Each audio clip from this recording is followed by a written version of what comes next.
และโดยเฉพาะอย่างยิ่งจากนานาประเทศที่ได้มาถึงแล้วตั้งแต่ประเทศจีนบังคลาเทศไต้หวันมากันหมดแล้วอันนี้เรียกว่ากองทัพบุญญาทานทั้งหลายที่ได้เกิดขึ้นญาติธรรมที่เคารพครับท่านได้เห็นว่าเบื้องหน้าของท่านเนี่ยไม่ใช่กฐินธรรมดาเป็นกฐินนาวามหาสังฆทานหลายครั้งที่เราเกิดมาทั้งชีวิตจะหาคนที่สนับสนุนหน้าที่การงานเรากิจการเรานายธนาคารที่จะมาสนับสนุนให้เราบางครั้งติดขัดแล้วก็ไม่มีใครสนับสนุนเราเลยผมอยากเรียนว่าให้ท่านทำอย่างนี้นะครับให้ท่านทำอย่างนี้ถ้าท่านเกิดมาทั้งชีวิตไม่เคยมีใครสนับสนุนเลยให้ท่านเนี่ยนำไม้อันนี้เนี่ยไม้อันนี้ไม่มีแล้วก็เหน็บปัจจัยตามศรัทธานะไปปักที่ขนุนครับแล้วท่านสังเกตว่าตั้งแต่วินาทีที่ท่านปักไปนะนาทีเดียวเท่านั้นเองจะมีโทรศัพท์ลั่นเข้ามาผู้สนับสนุนมาแล้วให้ท่านปักอย่างนี้นะครับปักอย่างนี้ขอเชิญดร.อิทธิกร ศรีจันบานมาเป็นผู้นำปักหน่อยนี่มหาทานบารมีที่ยิ่งใหญ่นะครับที่สมานด้วยนะครับต้องสองคนนี้เลยนะครับเนี่ยดร.สมานดร.อิทธิกร ศรีจันบานมาคุณอ้อมมาด้วยช่างภาพถ่ายรูปด้วยคุณศรีวันวงสมไทยมาเลยเนี่ยมาตรงนี้มาถ่ายรูปตรงนี้เจ้าหน้าที่มาถ่ายรูปเจ้าหน้าที่มาถ่ายรูป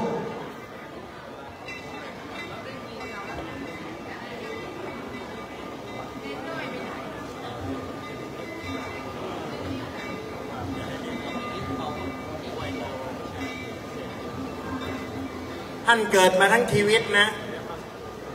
สาธุกรรมใดๆที่เคยติดขัดข้าพเจ้า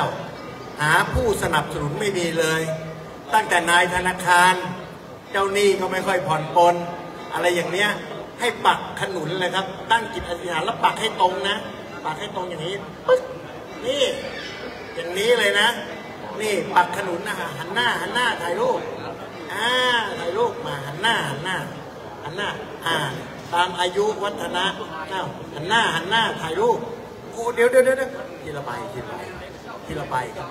นะปักถ่ายรูปทีละท่าน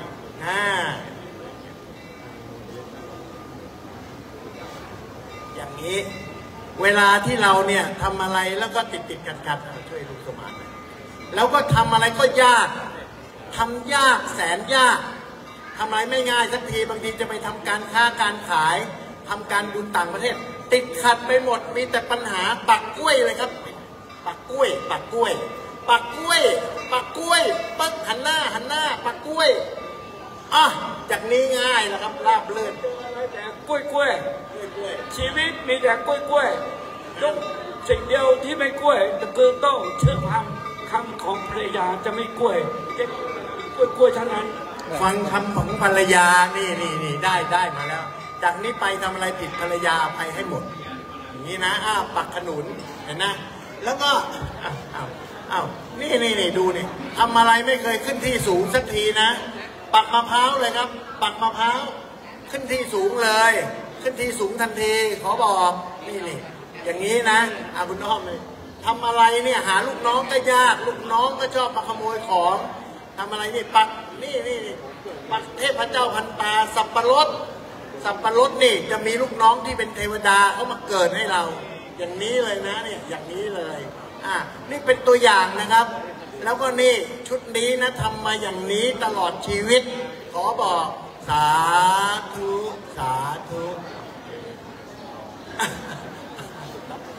อยากมีอำนาจก็ต้องปักบานใหญ่อย่างนี้ครับนี่อยากขึ้นสวรรค์เนี่ยบนสะพานสวรรค์ปักผ้าไตรจีวรเลยเชื่อจริงแบบเนี้ยคือสะพานสวรรค์ครับสะพานบุญเนี่ยนะนี่บอกบุญให้เลยนะครับบอกบุญให้เลยวิธีการ ปักหรือยังต้องปักบ้างนะบอกไม่มีคนงานเขมรกลับบ้านหมดต้องไปปักเลยเทพเจ้าวันตาเป็นอย่างนั้นนะ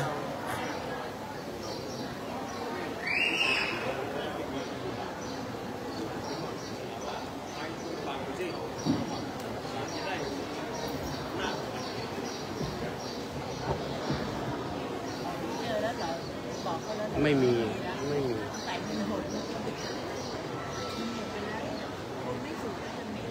ครับ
ไปอันนี้ท่านนอนในโอ่งอ่ะรูปขนาดกายมันนะ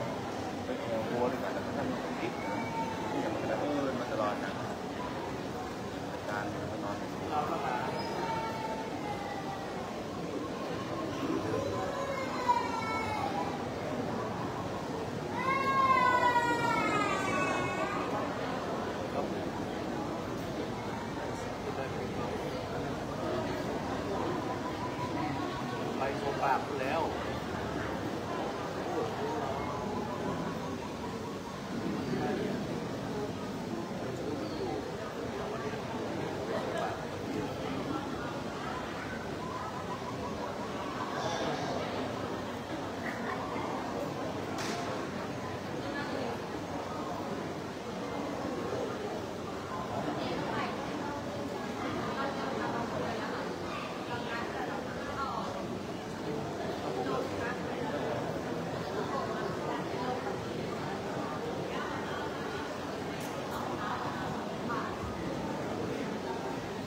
ได้นอนกี่โมง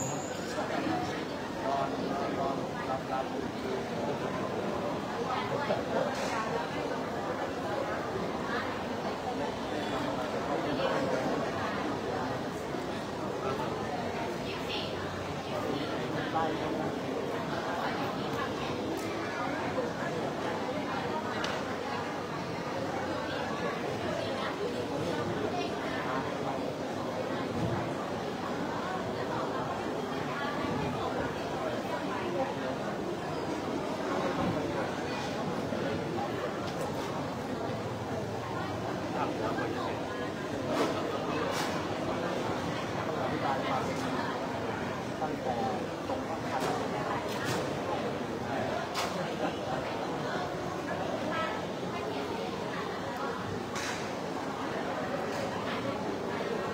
เคยมาครั้งหนึ่งเล่น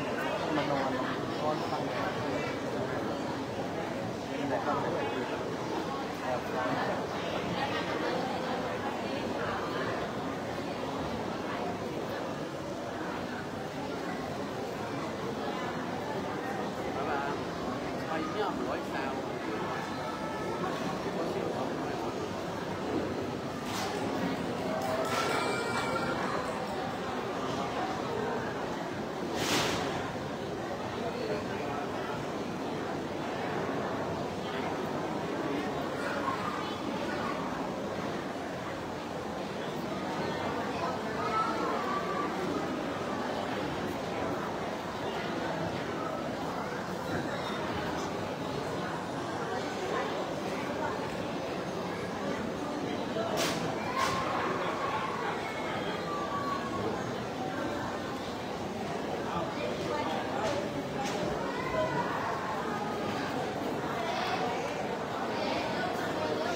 นี่กะมายืนบนนี่กะยืนบนนี่กะ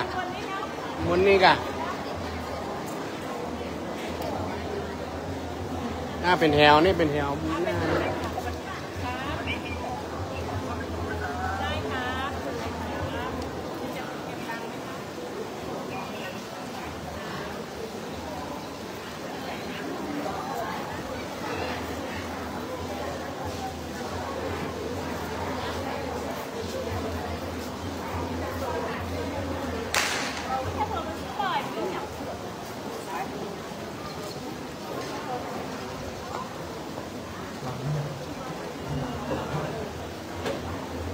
โอเคลำเลยครับ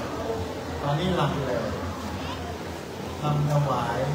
มหากฐินนาวาสังฆทานนะครับกฐินนาทานลำถวายเลยครับ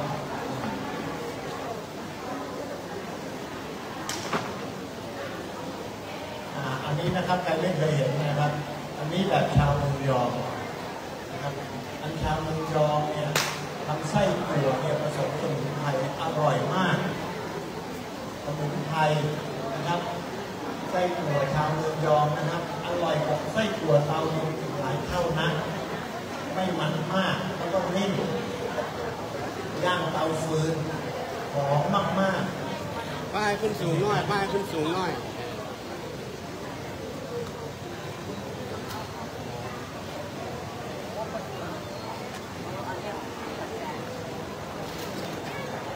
พร้อมแล้วรำเลยนะครับรำเสร็จแล้วเริ่มกฐินเลยครับ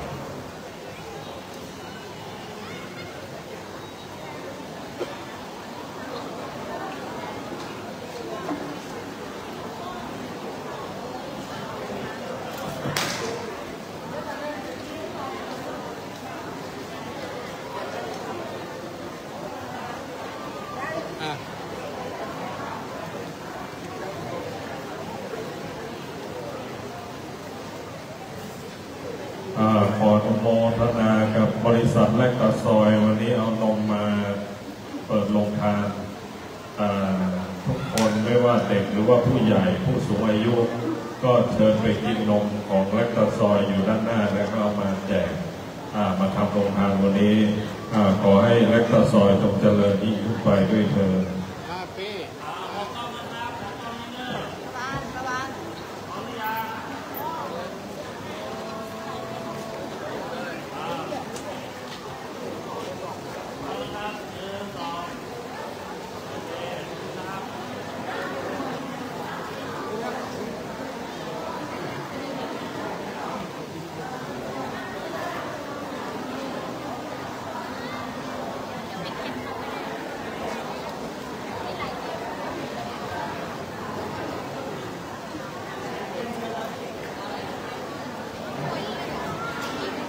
ประชาสัมพันธ์บริษัทแลกตาซอยจำกัด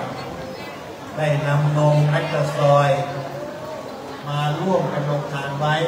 สามารถเดินไปหยิบมารับประทานได้เลยนะครับแลกตาซอยนะครับน้ำนมถั่วเหลืองแลกตาซอยหอมอร่อยด้วยพันธุ์ถั่วเหลืองชั้นดีขออนุโมทนาพลังบุญของแลกตาซอยที่ตั้งใจมาที่นี่ในวันนี้เที่ยวหน้าเอามาอีกเท่านึงนะครับ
วันนี้ก็เป็นเวลาที่เป็นมงคลอย่างยิ่งจะได้เริ่มพิธีถวายกฐินณบัดนี้ทุกท่านทุกคนตั้งใจบุญกฐินเนี่ยเป็นบุญใหญ่มากเพราะว่าเป็นทางที่องค์พระสัมมาสัมพุทธเจ้าท่านอนุญาตว่าให้ทายกทายิกาศรัทธาทั้งหลายเนี่ยผู้มีจิตศรัทธาเลื่อมใสในพระพุทธศาสนาได้น้อมนำผ้าไตรจีวรครบถ้วนมาถวายแด่พระภิกษุที่จำพรรษาครบถ้วนแต่มากถือว่าเป็นอานิสงส์ใหญ่เพราะฉะนั้นพุทธศาสนิกชนจึงนิยมที่จะถวายทานกฐินเพราะเป็นกฐินที่ทำบุญแล้วก็มีอานิสงส์เกิดขึ้นทันตาทันใจทันตาทันใจในที่นี้ก็คือหนึ่งเนี่ยเราสบายใจนี่เป็นบุญที่ว่าทันใจนะมหาสมบัติมนุษย์สมบัติสวรรค์สมบัตินิพพานสมบัติก็เป็นที่หวังได้ของผู้ที่ตั้งใจบนขวายในบุญในกุศลเพราะนั้นพระสัมมาสัมพุทธเจ้าจึงตรัสบอกกล่าวว่าบัณฑิตผู้มีปัญญาพึงขวนขวายสร้างบุญกุศลเพราะว่าบุญเท่านั้นเป็นที่พึ่งของสรรพสัตว์ทั้งหลายบุญเท่านั้นเป็นที่พึ่งของสรรพสัตว์ทั้งหลายเพราะฉะนั้นในวันนี้ก็ขอกล่าวคำว่ายินดีต้อนรับทุกสิ่งทุกคนแล้วก็ศรัทธาธรรมทุกท่านทุกคนที่ได้มาร่วมบุญร่วมกุศลวัดป่าเมืองของเราอีกหนึ่งครั้งซึ่งปีนี้ก็เป็นปีมงคลทุกท่านทุกคนก็ล้วนแล้วแต่เป็นน้ำหนึ่งใจเดียวสมานสามัคคีนำผ้ากฐินมาถวายกฐินทานเนี่ยถือว่าเป็นทานที่มีอานิสงส์ทั้งผู้ถวายและผู้รับก็คือผู้ถวายก็ทายกทายิกาทั้งหลายผู้รับก็คือพระภิกษุสงฆ์ที่ได้รับกฐินสามัคคีกฐินทานก็ได้รับอานิสงส์ด้วยญาติโยมได้บุญได้กุศลพระภิกษุสงฆ์เนี่ยจำพรรษาผ้าก็เก่าไปบ้างอะไรบ้างก็ได้ผ้าใหม่เป็นผ้าที่พระพุทธเจ้าท่านอนุญาตวัดวาอารามเนี่ยก็ได้เป็นปัจจัยในการบูรณะซ่อมแซมต่อเติมสิ่งที่สึกหรอสิ่งที่เสียไปให้ดีงามขึ้นมานี่ตามเจตนาศรัทธาของพุทธศาสนิกชนทุกท่านเพราะฉะนั้นในวันนี้ก็เป็นเวลาที่ดีเป็นเวลาที่เป็นมหามงคลแล้วทุกท่านตั้งใจนะอันดับแรกก็จะได้บูชาพระรัตนตรัยจุดเทียนจุดธูปแล้วก็เทียนมหามงคลทั้งหลายเพราะนั้นลำดับแรกขอเมตตาเจริญพรคุณพ่อคุณธรรมคุณแม่มารีศรีจันทร์ได้ขึ้นจุดเทียนธูปบูชาพระรัตนตรัยญาติโยมทุกท่านพนมมือเราจะได้บูชาพระพุทธเจ้าบูชาพระธรรมบูชาพระอริยสงฆ์พุทโธเมนาโถพระพุทธเจ้าเป็นที่พึ่งของเราธัมโมเมนาโถพระธรรมเป็นที่พึ่งของเราสังโฆเมนาโถพระสงฆ์เป็นที่พึ่งของเราเพราะฉะนั้นพระรัตนตรัยเป็นสรณะที่พึ่งอันประเสริฐให้ทุกท่านทุกคนน้อมกายวาจาใจระลึกถึงพระรัตนตรัยโดยพร้อมเพียงกันณบัดนี้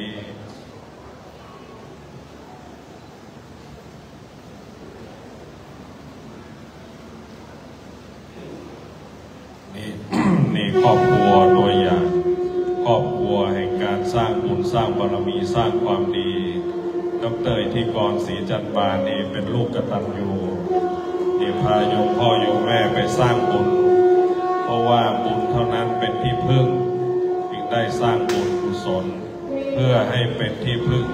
ของบิดามารดาผู้เป็นอรหันต์ผู้เป็นพรหมของโลกเพราะฉะนั้นทุกท่านทุกคนที่คุณพ่อคุณแม่ท่านยังมีชีวิตอยู่นี่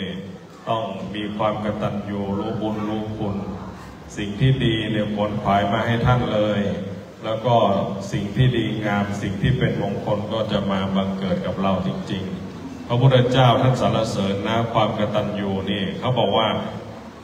หมื่นความดีนี่ความกตัญญูมาเป็นที่หนึ่งเพราะฉะนั้นคนที่ดูแลพ่อแม่เนี่ยทุกคนเนี่ยได้ดีหมดเลยนะเพราะฉะนั้นเนี่ยดร.อิทธิกรศรีจันทร์บานเนี่ยทำธุรกิจทุกสิ่งทุกอย่างมีความสำเร็จเนี่ยพอมีความกตัญญูเป็นที่หนึ่งรู้บุญรู้คุณพระบิดามารดาครูบาอาจารย์ยกขึ้นเหนือหัวเหนือก้าวเนี่ยโอ้โหสาธุวันนี้ยกบุญให้โยมแม่มาลีศรีจันทร์บานนะสุขภาพแข็งแรงต่อไปจะได้จุดเทียนมหามงคลเล่มที่หนึ่งเมตตาเจริญพรท่านพลเอกดร.สิริคุณแม่ประนอมทิวพันธ์ได้ขึ้นจุดเทียนมหามงคลเล่มที่หนึ่งศรัทธาญาติโยมก็น้อมกายวาจาใจบูชาพระรัตนตรัยด้วยเทียนมหามงคลนี่ผู้มีบารมีจริงๆท่านแม่ทัพภาคที่3ไม่ธรรมดานะเนี่ยอายุนี่92แล้วนะ92แล้วเนี่ยแข็งแรงมากเพราะว่าทำบุญอยู่ตลอดมีบุญอยู่ในใจมีบุญเป็นที่พึ่งไปไหนมาไหนก็สะดวกลำดับต่อไปเมตตาเจริญพรโยมพ่อศักดิ์สุวรรณโยมแม่พันคำทันโยมพ่อโยมแม่ของอาตมาวันนี้อนุโมทนามา100,000 บาทสาธุสาธุสาธุเนี่ยขอให้โยมพ่อโยมแม่สุขภาพแข็งแรงเพราะว่าบุญกุศลนี่สำคัญนะโยมเราทุกคนเนี่ยมาทำบุญเนี่ยในวันนี้มาทำบุญกันก็เพราะว่าปรารถนาให้บุญเป็นที่พึ่งบุญบันดาลความสุขความสำเร็จให้เราเพราะฉะนั้นสร้างบุญสร้างกุศลเป็นสิ่งที่ดี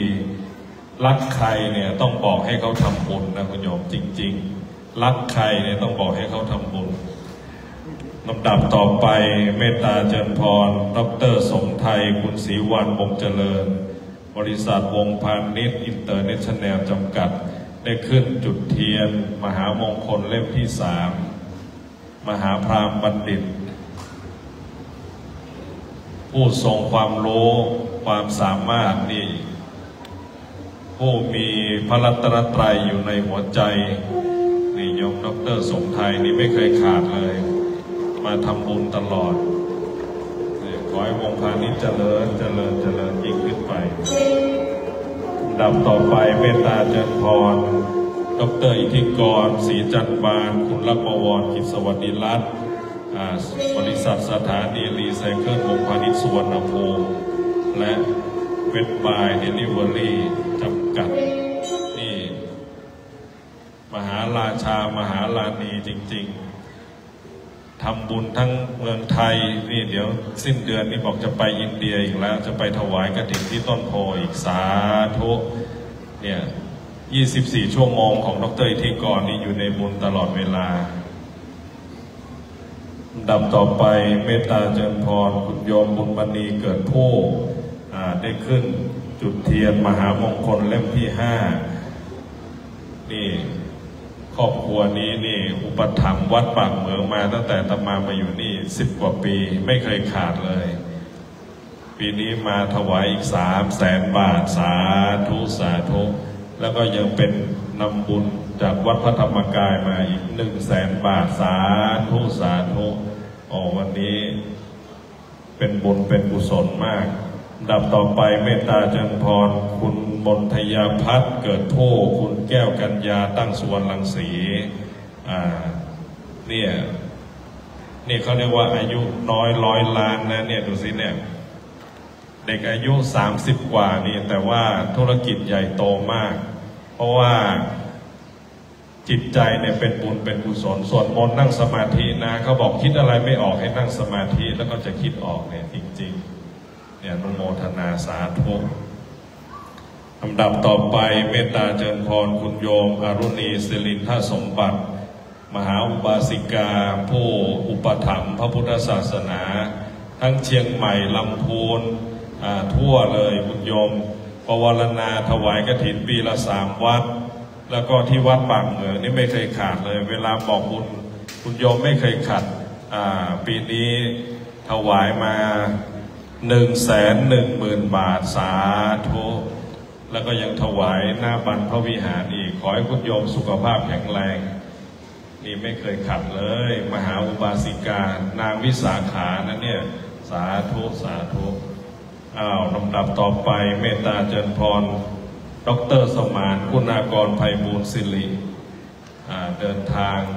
มาจากสมุทรสาครมาร่วมบุญกับอาตมาปีนี้เพราะว่า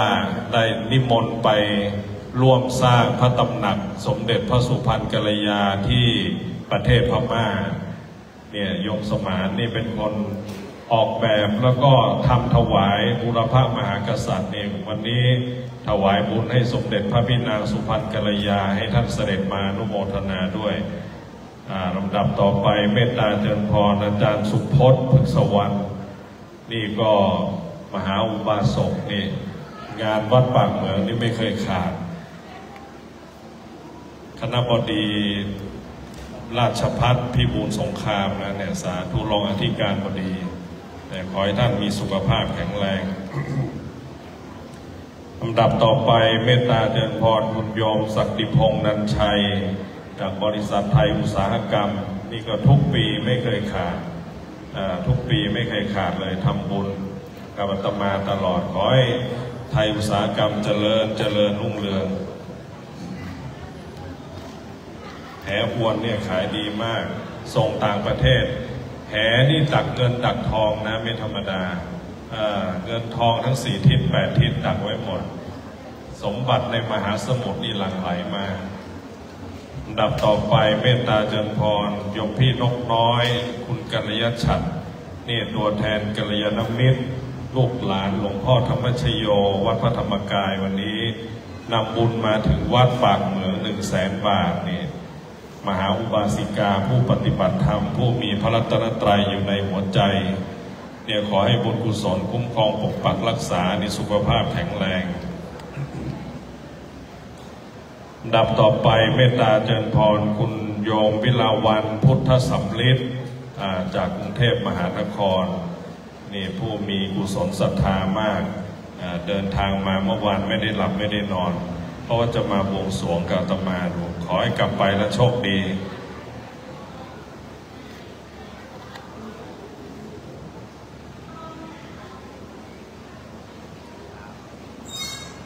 ดับต่อไปเมตตาเจริญพรคุณถนอมศักดิ์ศรีจันบาน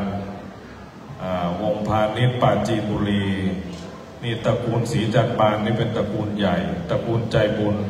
ทั้งลูกทั้งหลานทั้งพี่ทั้งน้องทุกคนนี่มาร่วมงานร่วมบุญกับอาตมาไม่เคยขาดเลยขอให้วงพาณิชย์ปราจีนบุรีแล้วก็ที่วงพาณิชย์อรัญญประเทศด้วยร่ำรวยยิ่งขึ้นไปดับต่อไปเมตตาเจริญพรคณะจาก WDC 1 อยุธยาคณะจาก WDC 1 อยุธยามาพร้อมกัน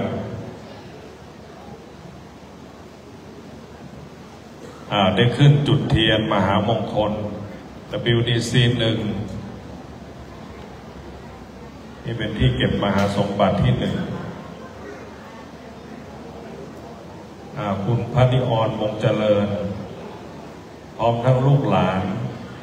นี่คุณโยมดูเด็กผู้ชายเนี่ยนะชื่อกำมะเล่นี่แปลว่าดอกบัวที่อยู่ในมือขององค์พระนารายณ์นี่อาตมาไปร่วมกับดร.สมไทยไปไหว้ที่อินเดียแล้วก็ปรากฏว่าไปอัญเชิญท่านมาร่วมหุ้นก็ปรากฏว่าวงพาณิชย์ก็เจริญรุ่งเรืองขึ้นตลอดเวลากลับมาก็ได้หลานชายคนนี้นี่ศักดิ์สิทธิ์มาก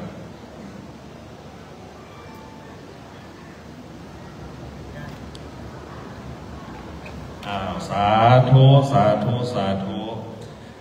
ดับต่อไปเมตตาเจริญพรคณะจาก WDC 2 อยุธยา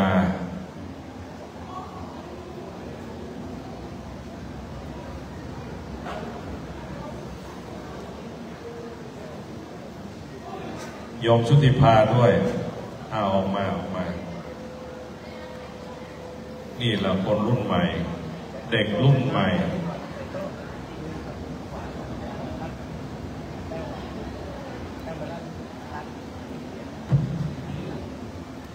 แต้วมังงี้แต้วมังงี้เอากล้องเลยครับ จับด้วยกันยังเอาละ โอเคสวยครับสวยงามมาก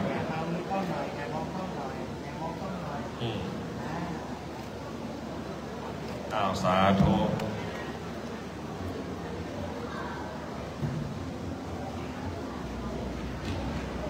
ดับต่อไปเมตตาเจริญพรคุณโยมคณพรสุประสานคุณดวงเดือนใจพิพัฒน์คุณพัชรพลวงเจริญได้ขึ้นจุดเทียนมหามงคลบูชาพระรัตนตรัย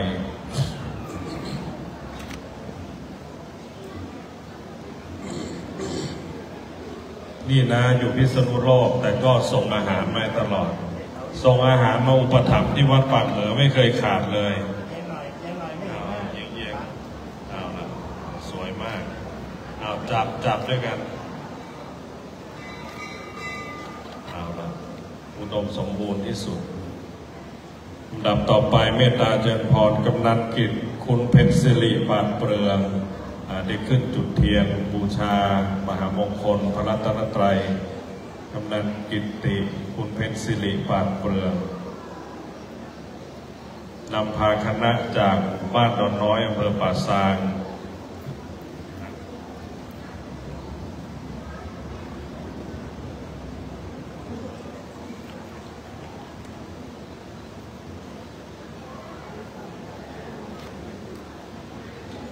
ลำดับต่อไปเมตตาเจริญพรโยมป้าจันเพชรคำทัน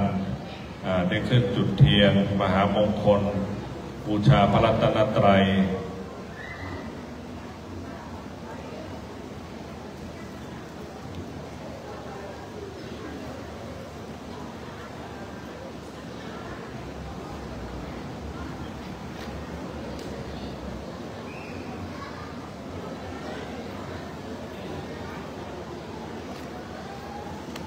นำต่อไปเมตตาเจริญพรโยมตามาจำชื่อจริงไม่ได้เรียกแต่โยมตาตลอดดวงตาเห็นธรรมนะเนี่ยโยมตาเนี่ยไม่ธรรมดานะดวงตาเห็นธรรมมองเห็นทรัพย์สมบัติอยู่ที่ไหนนี่เราเห็นก่อนเลยนะเนี่ยสาธุนี่ดูแลโยมพ่อโยมแม่นี่ที่หนึ่ง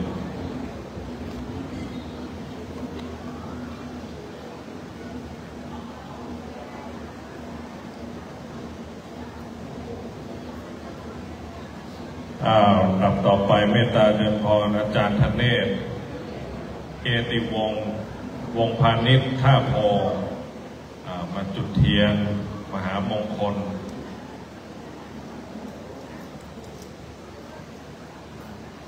มาเลยครับที่นั่งอยู่ดับต่อไปเมตตาเจริญพรตำรวจเอกธนกฤษบุญเจริญวันนี้โยมพ่อพิสิทธิ์บุญเจริญมาเป็นตัวแทนได้ขึ้นจุดเทียนมหามงคลบูชาพระรัตนตรัยขอให้เจริญรุ่งเรืองในหน้าที่ตำแหน่งยิ่งขึ้นไปให้ได้รับความเมตตาจากผู้หลักผู้ใหญ่ขอให้แสงเทียนส่องสว่างนำทางไปสู่ความสำเร็จเป็นอัศจรรย์ทันตาทันใจ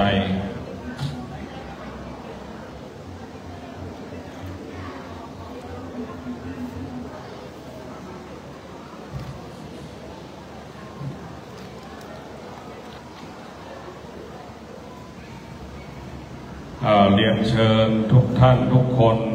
พุทธศาสนิกชนผู้ใจบุญทุกท่านน้อมกราบพระรัตนตรัยโดยพร้อมเพียงกัน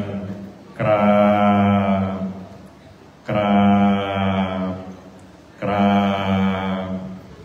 บูชาพระรัตนตรัยพร้อมกันนะอิมินาสกาเลนะพุทธังอภิปูชยามะอิมินา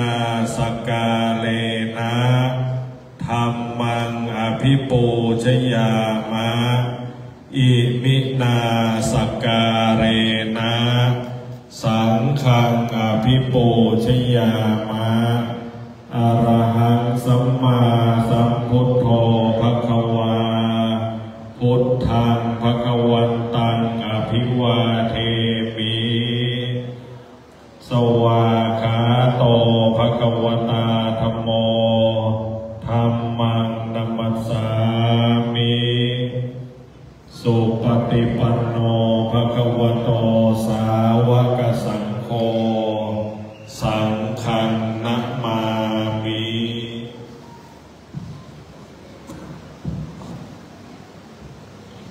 ในโอกาสนี้การเรียนเชิญดร.ธิกรศรีจันทาได้อัญเชิญตลับปัดนำมาถวาย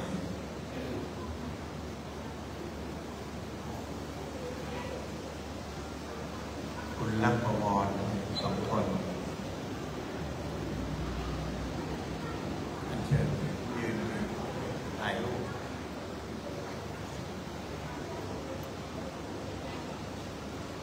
อัญเชิญตลับปัดสำหรับปัดเป่าทุกโศกโรคภัยเวลาที่หมดสิ้นไปตามตัว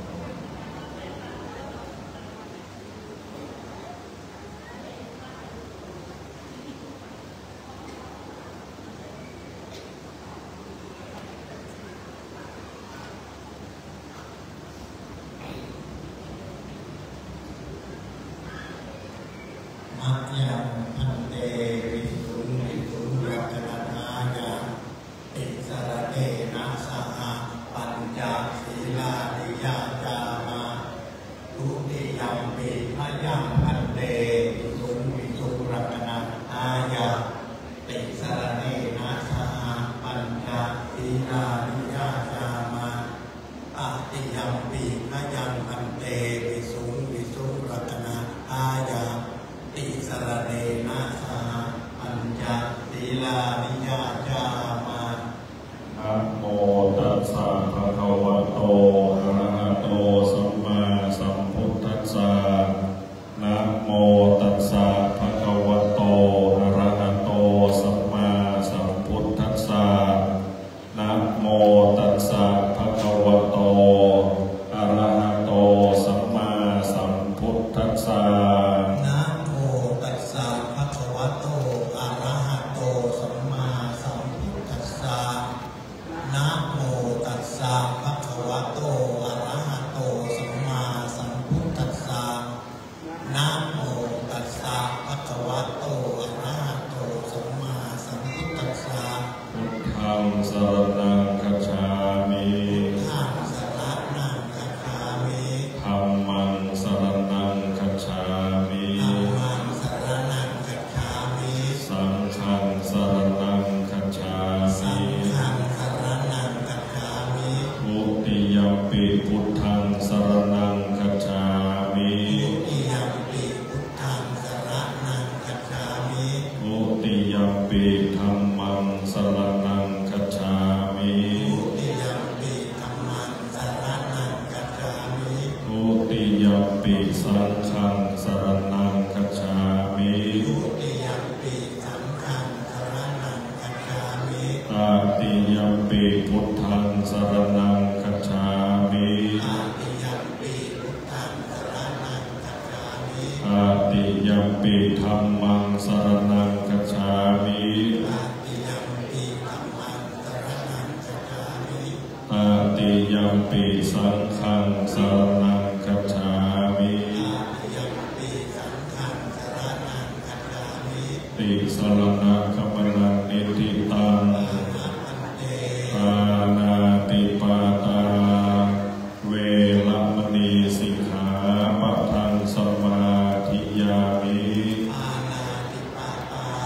เวรมณีสิกขาปะทังสมาธิยามิอาทินนาทานาเวรมณีสิกขาปะทังสมาธิยามิอาทินนาทานาเวรมณีสิกขาปะทังสมาธิยามิกาเมสุมิจฉาจาราเวรมณีสิกขาปะทังสมาธิยามิกาเมสุมิจฉาจาราเวรมณีสิกขา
รอิทธิกรศรีจันทร์บานคณะของโยมดร.สมไทยเจริญ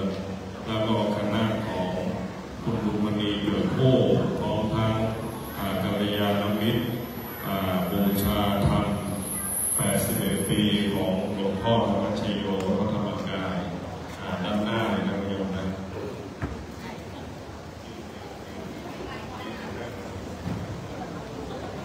ท่านที่มีผ้าไตรประคองอยู่ในแขนนะโยมนะ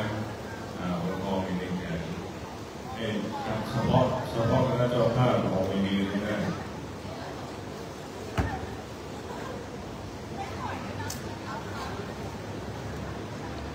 โยมนกน้อย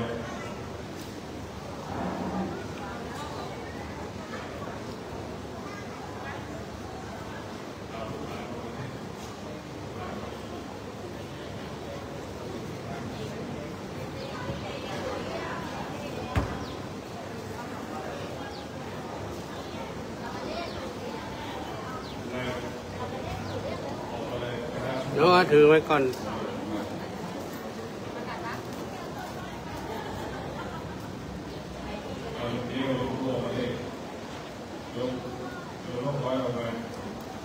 แล้วก็ทุกสิ่งก็ต้องร่างกายออกที่มาด้วยมายืนในรูปสวยๆ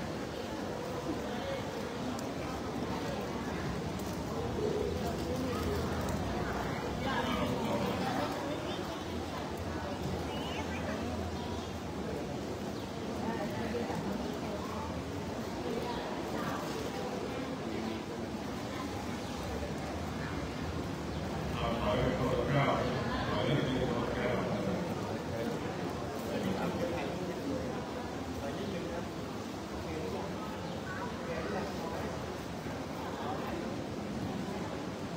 พระพุทธเจ้าบอกว่าบุญจะสำเร็จด้วยการให้ทานหนึ่งรักษาศีลหนึ่งเจริญสมาธิภาวนาหนึ่งเพราะฉะนั้นเวลานี้กำลังจัดเตรียมความพร้อมให้ทุกท่านทำจิตใจให้สบายและนึกถึงพุทธานุสติพระสัมมาสัมพุทธเจ้าและพุทโธพุทโธสัมมาอรหังก็ได้คุณจะเกิดอีกไม่กี่นาทีข้างหน้านี้มหาสมบัติจะบังเกิดอีกไม่กี่นาทีข้างหน้านี้ความสะดวกเอาโมเดลแบบนี้เรียบร้อยส่งมาเองนะวันนี้เดี๋ยวให้ดร.อิทธิกรนำกล่าวคำอธิษฐานจิตก่อนนำกล่าวทุกท่านทุกคนที่ต้องการเลยมาต้องการท่านต้องการทำบุญเนี่ยให้อธิษฐานจิตนะทำบุญเนี่ยให้อธิษฐานจิตทุกครั้งเรายังอยู่ในภพภูมิที่ต้องใช้ทรัพย์ในการเลี้ยงชีพทรัพย์ในการสร้างบารมีเพราะฉะนั้นทรัพย์จะบังเกิดด้วยอนุภาพบุญที่ไม่มีประมาณเพราะฉะนั้นทำบุญทุกครั้งให้อธิษฐานจิตทำบุญทุกครั้งให้อธิษฐานจิตอยู่ตลอดเวลาทำใจให้สบายบุญจะบังเกิดทุกท่านทุกคนกล่าวคำนมัสการพระรัตนตรัยนะโมพร้อมกัน3 จบแล้วก็กล่าวตามดร.อิทธิกรนะนะโมตัสสะภะคะวะโตสัมมาสัมพุทธัสสะนะโมตัสสะภะคะวะโตอะระหะโตสัมมาสัมพุทธัสสะนะโมตัสสะภะคะวะโตอะระหะโตสัมมาสัมพุทธัสสะด้วยบุญกุศลที่ข้าพเจ้าได้ทำบุญใหญ่ได้ทอดกฐินสามัคคีทั่วไทย30,000 วัดเพื่อทำนุบำรุงพระพุทธศาสนาด้วยบุญนี้ขอให้ข้าพเจ้า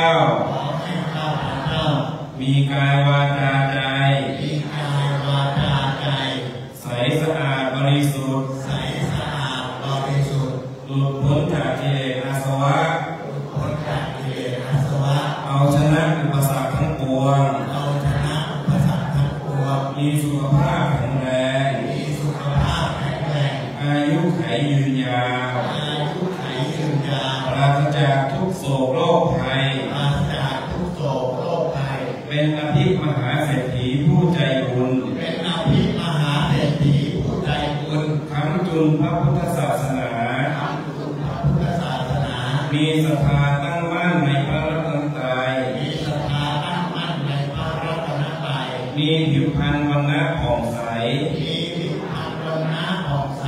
ให้ถึงพร้อมด้วย ให้ถึงพร้อมด้วย ที่สุดแห่งโลกสมบัติ ที่สุดแห่งโลกสมบัติ ที่สุดแห่งทรัพย์สมบัติ ที่สุดแห่งทรัพย์สมบัติ ที่สุดแห่งคุณสมบัติ ที่สุดแห่งคุณสมบัติ ที่สุดแห่งลาภ ที่สุดแห่งลาภ ยศสรรเสริญ สุข มีดวงปัญญาสว่างไสว มีดวงปัญญาสว่างไสว แตกฉานทั้งทางโลกและทางธรรม แตกต่างทั้งทางโลกและทางธรรม เป็นผู้นำแห่งการสร้างความดี เป็นผู้นำแห่งการสร้างความดี มีดวงตาเห็นธรรม มีดวงตาแห่งธรรม สมปรารถนาทุกสิ่งที่ดีงาม สมปรารถนาทุกสิ่งที่ดีงาม จงทุกประการเทิน ทุกประการเถิด นิพพานะปัจจโยโหตุ นิพพานะปัจจโยโหตุ ขอให้ความปรารถนาทุกท่านจงสำเร็จด้วยอนุภาพแห่งมหาทานบารมีตั้งแต่บัดนี้เป็นต้นไปด้วยเถิดเอาละต่อไปกล่าวคำถวายกฐินตามพุทธสงฆ์ไทยเฉพาะบาลีนะ นะโมตัสสะภะคะวะโตอะระหะโตสัมมาสัมพุทธัสสะ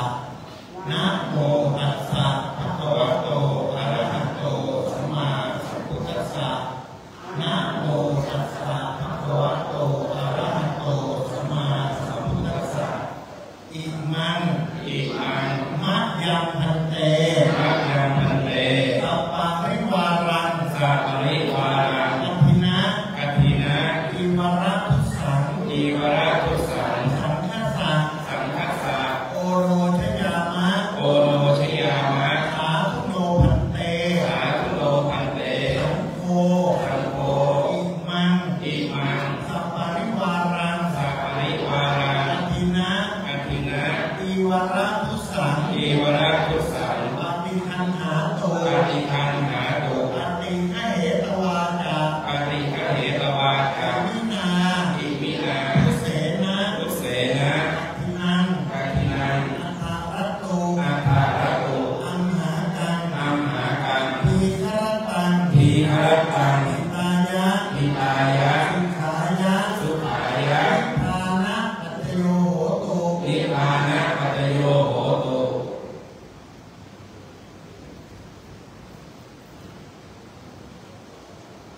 ข้าแต่พระภิกษุสงฆ์ผู้เจริญ ข้าแต่พระภิกษุสงฆ์ผู้เจริญ ข้าพเจ้าทั้งหลายขอน้อมถวาย ขอน้อมถวาย ผ้าจีวรวรกิจ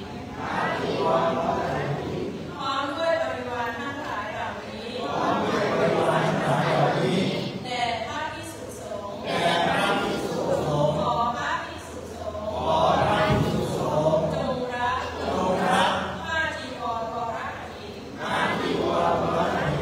พร้อมด้วยบริวารทั้งหลายเหล่านี้ของข้าพเจ้าทั้งหลายท่านรับแล้วจงการกฐินด้วยผ้าผืนนี้เพื่อประโยชน์เพื่อความสุขเพื่อมรรคผลนิพพานแก่ข้าพเจ้าทั้งหลายตลอดกาลและนานเทอญ ตลอดกาลและนานเทิน สาธุเป็นนะคณะดร.สมไทยวางผ้าไตรจีวรที่หลวงพ่อพระครูพิพากษ์ศิลสังวรเอาเป็นวางไว้ก่อนของคุณโยมณีลูกถัดไป ถือด้วยกันช่วยกันถือ รับไปของพระครู ไปงานโต้จะไปงานโต้ คณะดร.นิกรศรีจันทราหลวงพ่อคงทำได้มาดีศรีจันทรามาวันนี้วางนะวางไม่ต้องประเคนวางเฉยๆ วางผืนเดียว ไม่ต้องประเคนวางเฉยๆ สาธุ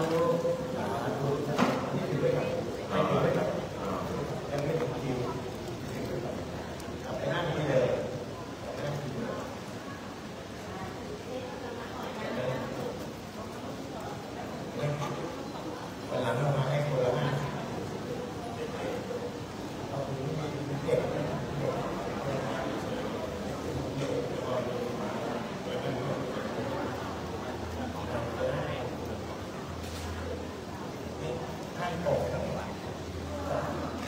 เอามาก่อนเอามาก่อนเที่ยวหน้าหาคีย์บอร์ดเด็กมันจะได้เบา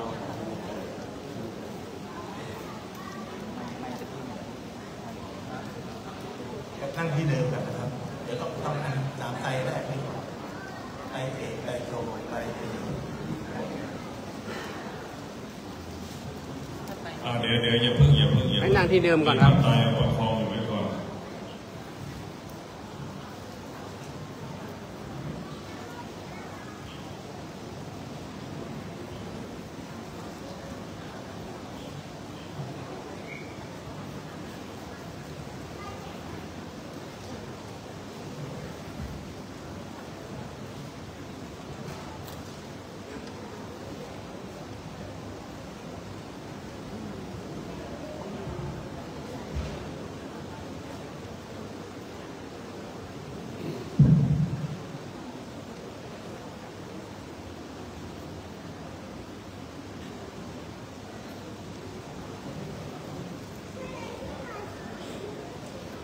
ผ้ากฐินทาน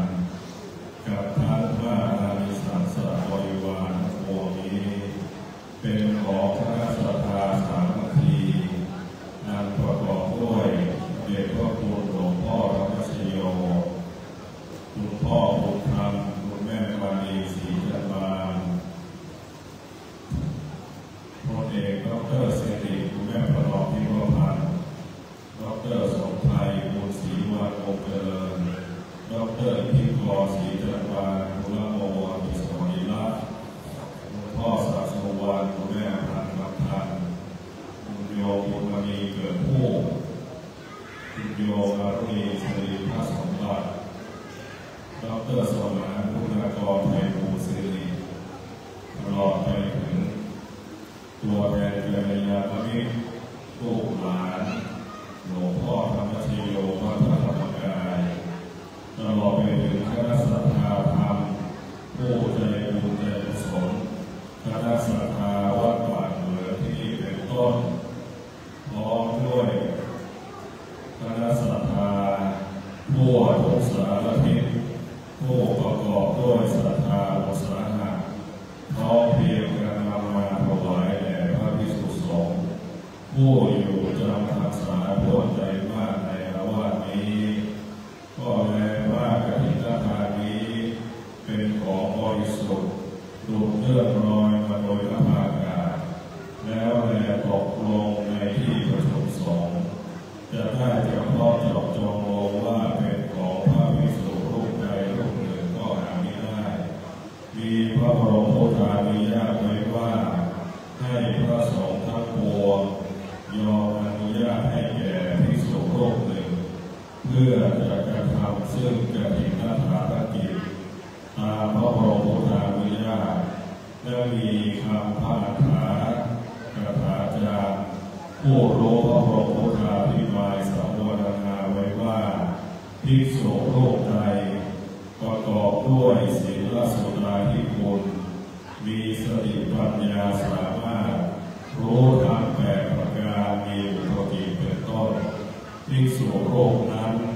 จึงสมควรเพื่อจะกระทำกฐินทานกิจตามพระบรมโอษานุญาตได้บัดนี้พระสงฆ์ทั้งปวงจะเห็นสมควรแก่ภิกษุรูปใดจงพร้อมกันยอมอนุญาตให้แก่ภิกษุรูปนั้นเถิดผ้ากฐินทานกับทานผ้าอานิสงส์บริวารทั้งปวงนี้ข้าพเจ้าพิจารณาเห็นสมควรแก่พระครูพิธานมงคลกิจพระครูบาเจ้าวรชาติสุจิตโตเจ้าวาดวัดปากเมืองแห่งนี้เป็นผู้มีสติปัญญาสามารถเพื่อจะกระทำกฐินทานกิจให้ถูกต้องตามพระบรมพุทธานุญาตได้ถ้าพระภิกษุรูปใดเห็นไม่สมควรจงทักท้วงขึ้นในท่ามกลางระหว่างสงฆ์ถ้าเห็นสมควรแล้วไซร้จงให้สัทธาสัญญาสาธุการขึ้นให้พร้อมกันเถิดสาธุ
ค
ตอนนี้กำลังจะคล้องผ้ากฐินนะครับ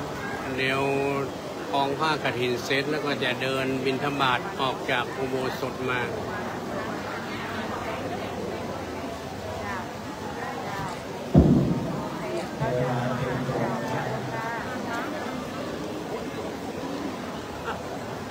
เวลา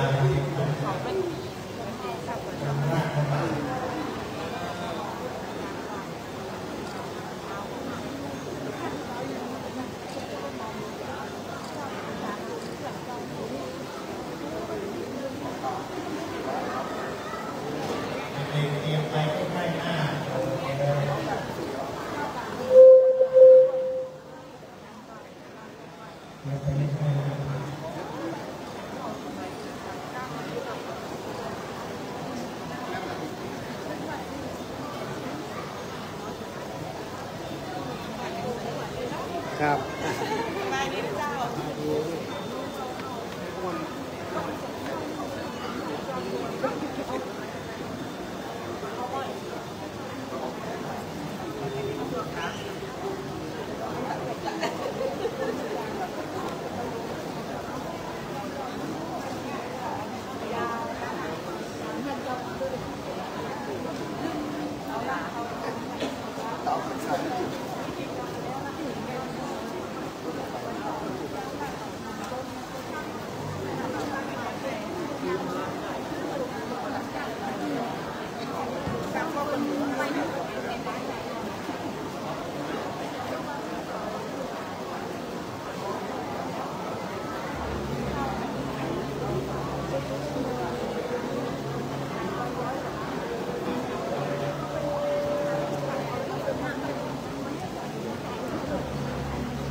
พระคุณเจ้า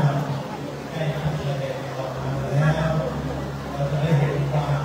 สว่างของเธอสวยสดงดงามของเธอ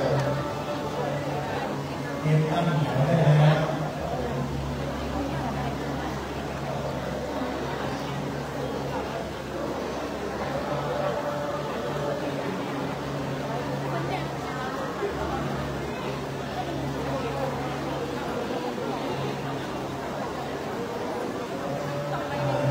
นะครับเพื่อได้นำ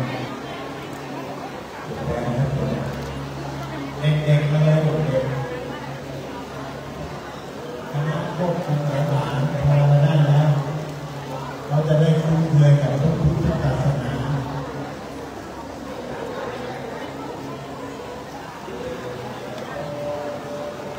คุณศรีวันวงศ์สมไทยมาได้แล้วคุณธนพรคุณเดือนบอกพรพัฒนพงศ์ธนพร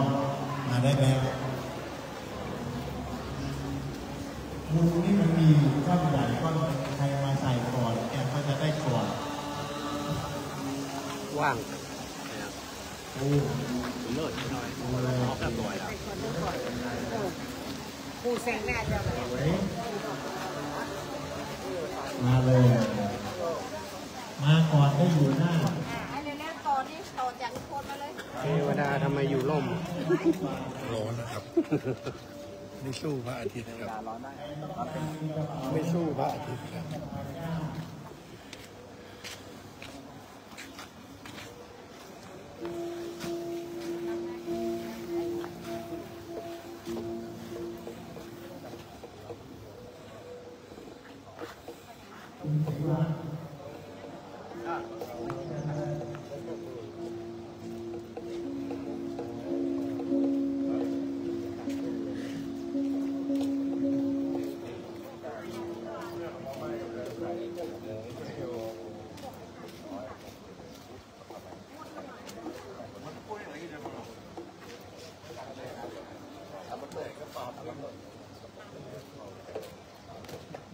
นี่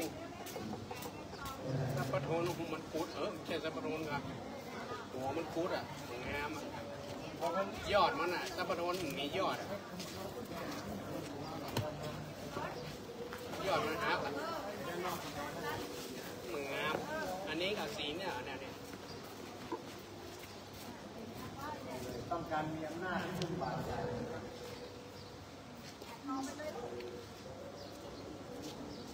ต้องการให้เด็กประเทศเป็นประเทศสีร่มสีม่วง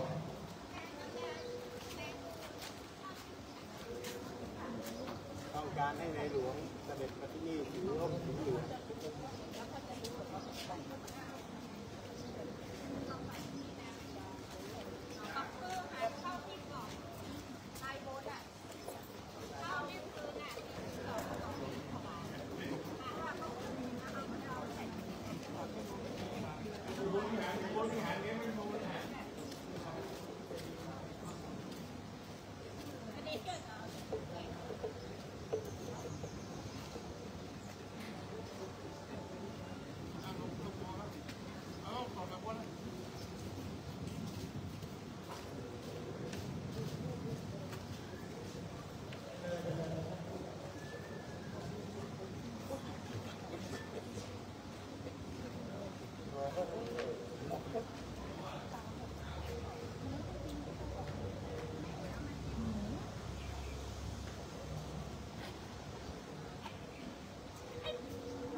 จับดังดีๆนะคะ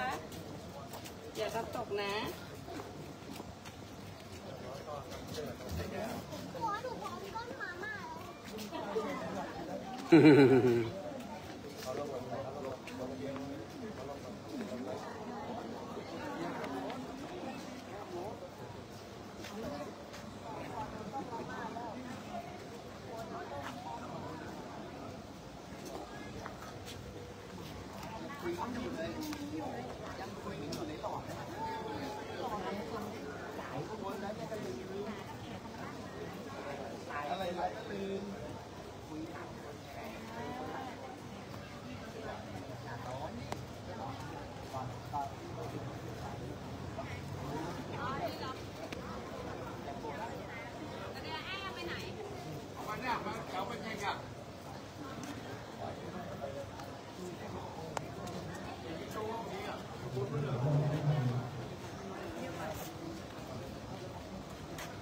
ปัจจัยอยู่ที่นี่นะ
ำมันแบบความรอ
เอาด้วยอ่ะไม่ใช่ไปถึงเมื่อกี้ลองอ้ำไปไหนตายมาดิ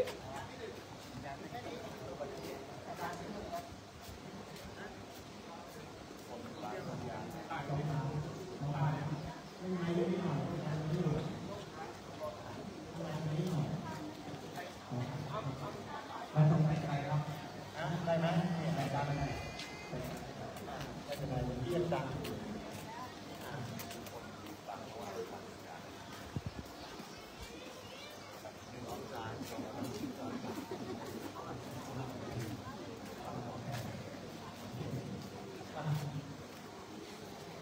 จะเร่งนิดหน่อย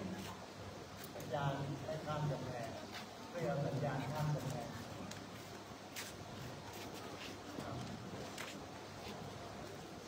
พร้อมหรือยังพร้อมหรือยังพร้อมแล้วเดินเลยนะ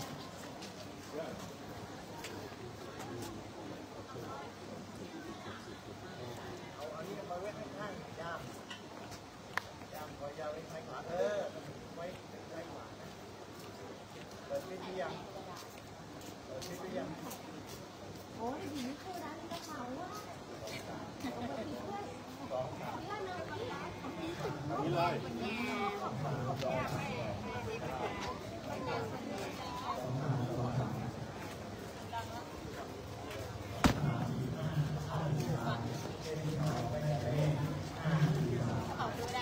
ครับที่อยู่ฝั่งนี้ครับต้องมาใส่ฝั่งนี้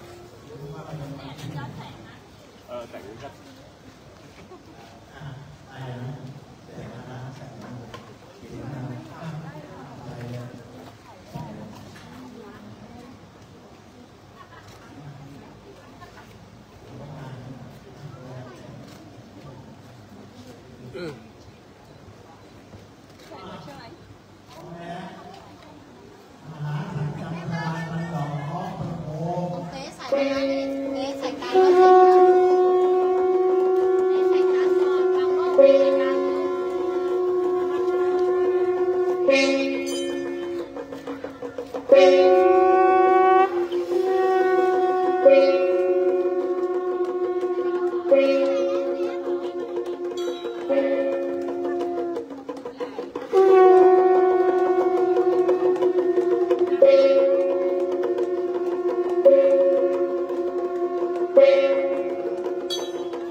เม็ดจะสวย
จำนวนปัจจัยที่ได้ถวายในมหาสังฆเทวดาเลขที่ออกได้แก่เลขที่ออกได้แก่เลขเงินที่ใส่ย่ามเทวดาไปใส่ในมหาสังฆเทวดาท่านจะต้องเปิดไปเลยเลขที่ออกได้แก่เลขไม่ใช่พูดเล่นๆท่านจะต้องเปิดไปเลยนะครับ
ท่านใดที่ท่านนายบริวารไม่ได้มีตอนนี้มากระจายถวายได้เลย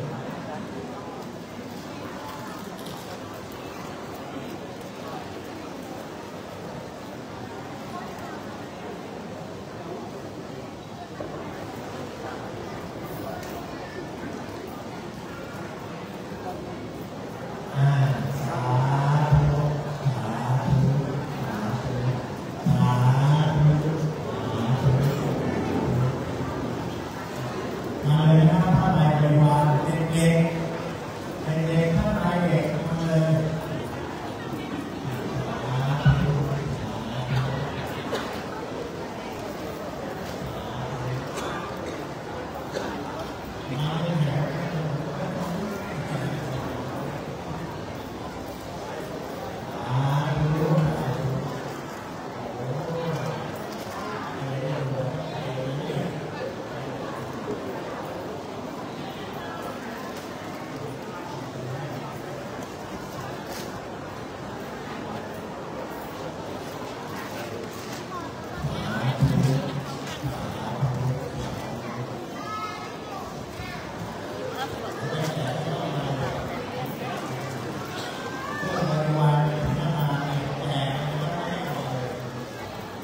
เ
ลูกไหวเลยนะ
ดูเตียนด้วยนะเตียนที่ใกล้ดอกไม้นะ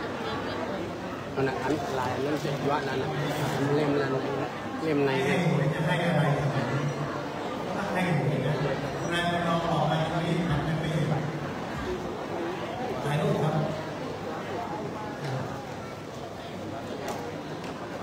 ถ่ายรูปสักขีพยานเนี่ยจะเอาดูเนี่ยสักขีพยานถ่ายรูป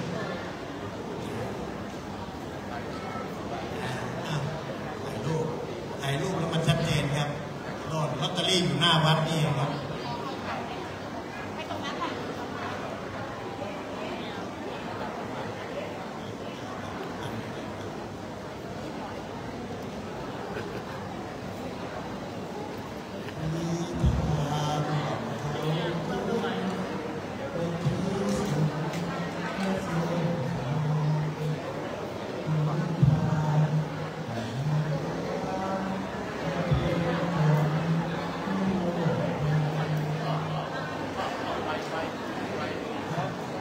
ความสนใจ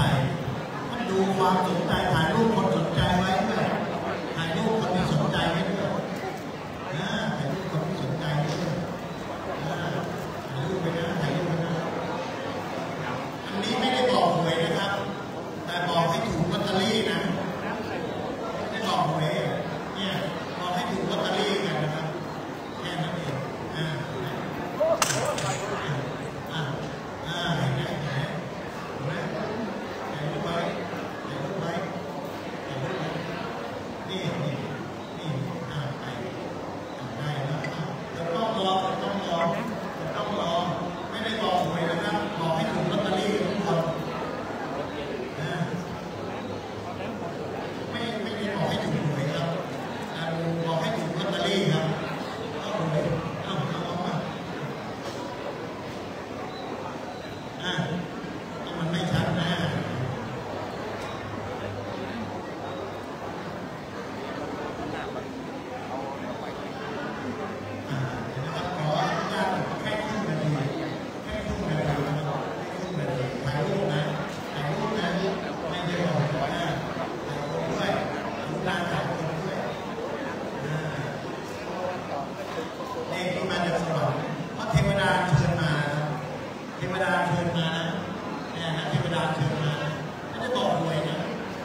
เดี๋ยวแป๊บนึง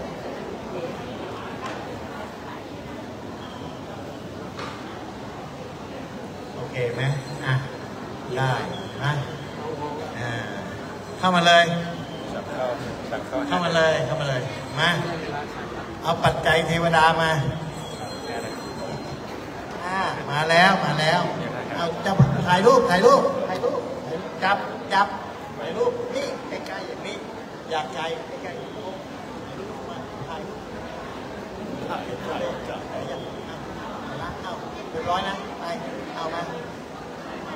เอาล่างนี้ลงไปก่อนเอาอันนี้มาเรือเอาพายมองเรือเอาไปเอาตรงนี้มา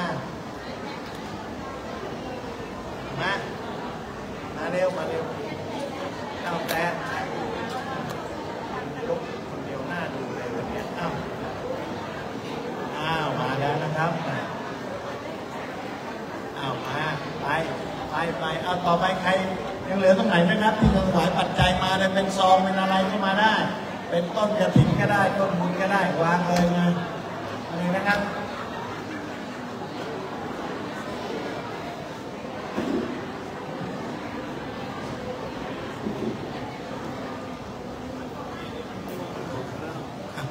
เรียกใครเลย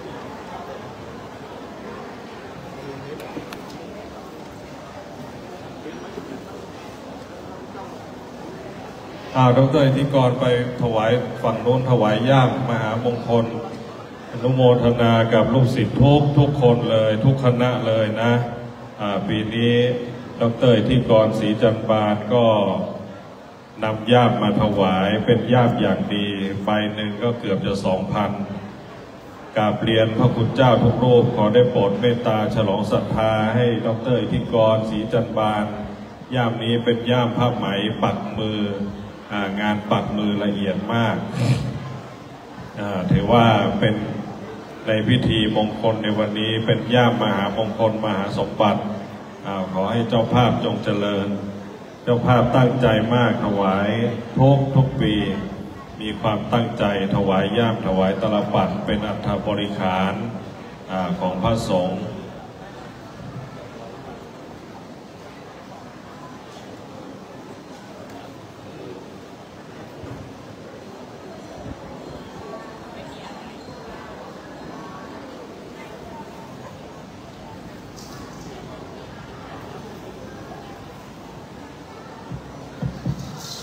รัตนาพระคุณเจ้าได้เมตตาอนุโมทนากรวดน้ำซัพพอร์ตเจ้าหน้าที่เตรียมที่กรวดน้ำเจ้าหน้าที่เตรียมที่กรวดน้ำ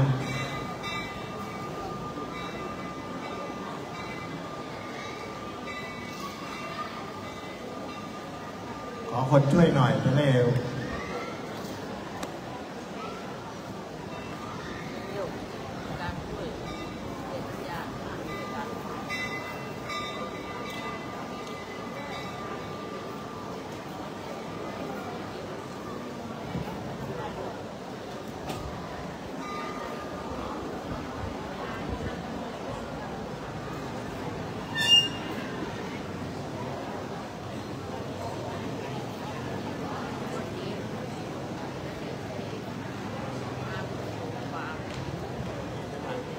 ข้างหลังนี่ข้างหลังแถว2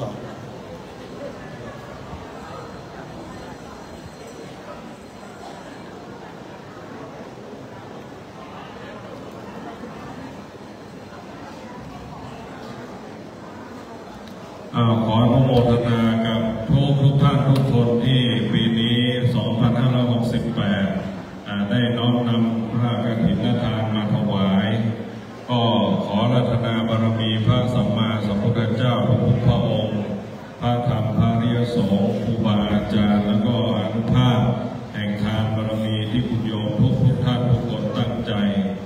ได้น้อมนำพระกฐินทานมาถวายปรารถนามนุษย์สมบัติสวรรค์สมบัติและพระนิพพานสมบัติก็ขอให้มหาสมบัติทั้งหลายจงหลั่งไหลมาบังเกิดกับทุกท่านดุจดังแม่น้ำคงคายมนาอจิรวดีสระภูและมหิอันไม่รู้เหือดไม่รู้แห้งขอให้ได้สร้างบุญสร้างทานสร้างบารมีไม่รู้จักหมดจากสิ้น และขอให้ทุกท่านมีความเจริญในทางโลกและทางธรรมตามถึงพระนิพพานเป็นที่สุดด้วยเถิดกราบต่อจากวันนี้ตั้งใจกรวดน้ำพระสงฆ์ทั้งหลายจะได้อนุโมทนาเป็นภาษาบาลียะถาวาริวหาปุราปาริปุเรนติสาคลัง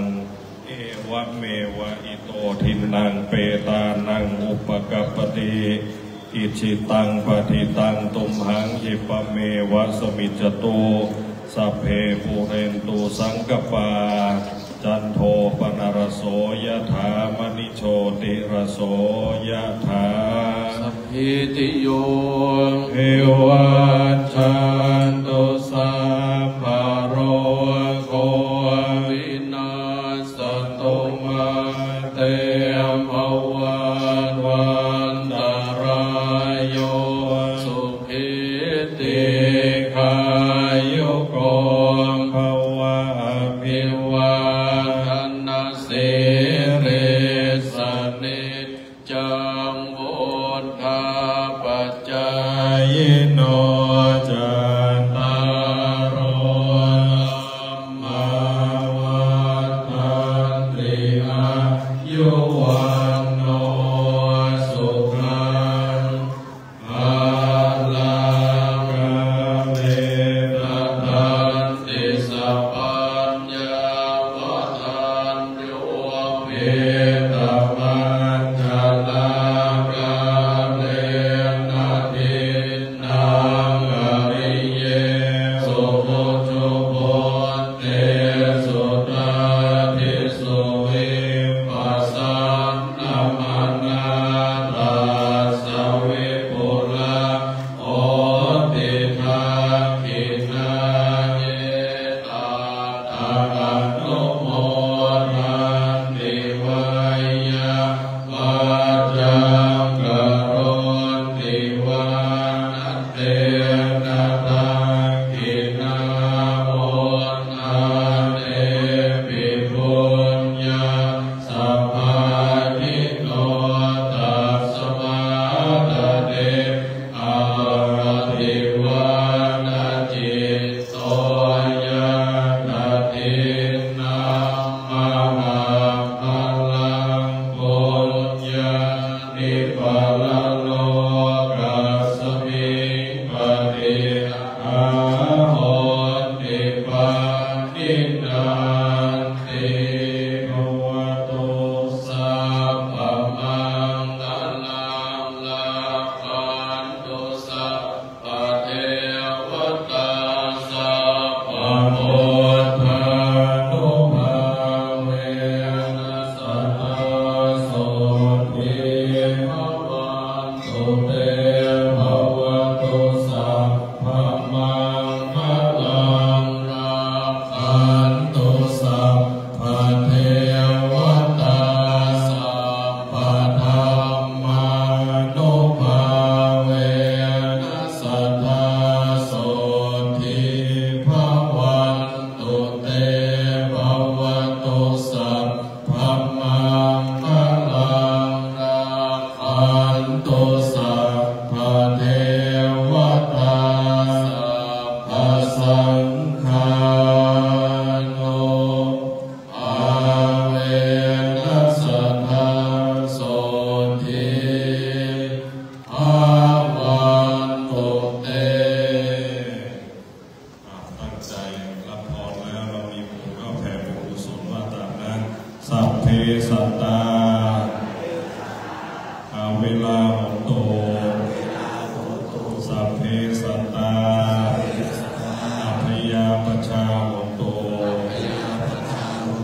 สัพเพสัตตาอานิคาหนโตสัพเพสัตตา